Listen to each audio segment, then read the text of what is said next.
Good afternoon এইস কিচেনের বন্ধুরা, আজ আমি বানাবো সুজির চিল্লা। এই চিল্লা সকালের ব্রেকফাস্ট কিংবা রাতের ডিনার হিসেবেও খেতে পারেন। তাহলে চলুন দেখে নেওয়া যাক। সুজির চিল্লা বানাবার জন্য এখানে আমি নিয়েছি মেজারমেন্ট কাপের 1 কাপ পরিমাণ সুজি, আর সাথে দিয়ে দেবো 1.5 কাপ পরিমাণে ওই একই মেজারমেন্ট কাপের 1.5 কাপ টক দই।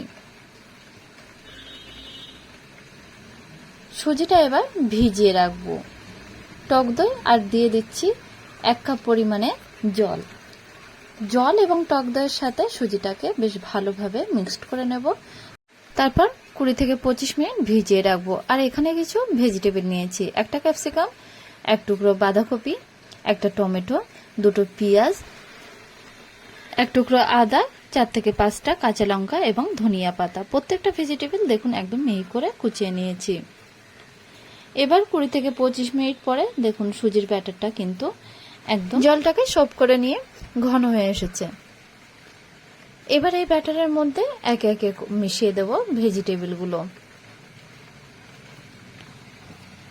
প্রথমে দিয়ে দিচ্ছি মিহি করে কুচিয়ে রাখা গাজর, তারপরে দিয়ে দিচ্ছি বাঁধাকপি, হাফ ক্যাপসিকাম কোচানো, তারপরে দিচ্ছি টমেটো, কাঁচা লঙ্কা, আদা, পেঁয়াজ, আর তারপরে দিয়ে দেবো ছোট করে কেটে রাখা ধনিয়া পাতাগুলো।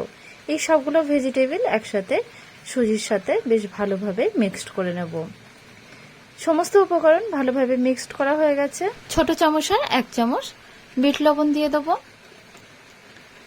তারপরে দিয়ে দিচ্ছি ওই একই চামচে হাফ চামচ গোলমরিচের পাউডার, হাফ চামচ জিরে পাউডার এবং 1 চামচ ধনিয়া পাউডার, 1 চামচ চিলি ফ্লেক্স এবং হাফ চামচের একটু কম হিং, আর দিয়ে দিচ্ছি হাফ চামচ সুগার পাউডার।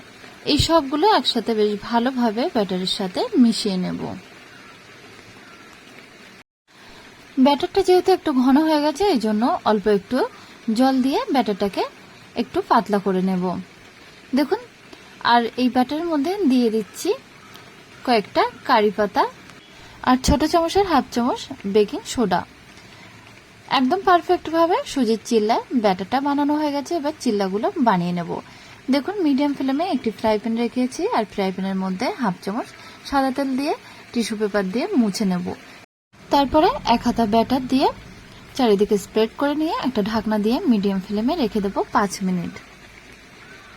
5 মিনিট পরে ঢাকনাটা তুলে নিলাম। চিল্লার উপর থেকে একটু সাদা তেল দিয়ে দিলাম, উল্টে নিয়ে তারপর চিল্লার অপর সাইডটাও কিন্তু 1 থেকে 2 মিনিট ফ্রাই করে নেব। আমি আবার একটা চিল্লা বানিয়ে দেখিয়ে দিচ্ছি। দেখুন, আবার একটু সাদা তেল দিয়ে টিস্যু পেপার দিয়ে মুছে নিয়ে 1 হাতা ব্যাটার দিয়ে তারপরে একটা ঢাকনা দিয়ে রেখে দেবো লো টু মিডিয়াম ফ্লেমে 5 মিনিট। 5 মিনিট পরে চিল্লার উপর থেকে সাদা তেল দিয়ে আবার একটা ঢাকনা দিয়ে রেখে দেবো 1 থেকে 2 মিনিট। তারপরে ফ্রাই প্যানের উপরে একটা প্লেট রেখে প্লেটে চিল্লাটা উল্টিয়ে নিয়ে আবারও ফ্রাই প্যানে একটু তেল দিয়ে তারপরে চিল্লাটা ফ্রাই করতে দেব। দেখুন, চিল্লাটা আবারও একটু ফ্রাই করে নিচ্ছি 1 থেকে 2 মিনিট। এইভাবে সমস্ত চিল্লাগুলো বানিয়ে নেব। তাহলে বন্ধুরা, দেখলেন তো কত সহজেই এবং খুব অল্প সময়ের মধ্যে এই সুজির চিল্লা বাড়িতে বানানো যায়। সকালের ব্রেকফাস্ট কিংবা রাতের ডিনার বা বাচ্চাদের স্কুলে টিফিন হিসাবেও এই সুজির চিল্লা দিতে পারেন। যেসব বাচ্চারা সবজি খেতে পছন্দ করে না, তাদের মায়েরা এইভাবে সুজির চিল্লা বানিয়ে দিতে পারেন।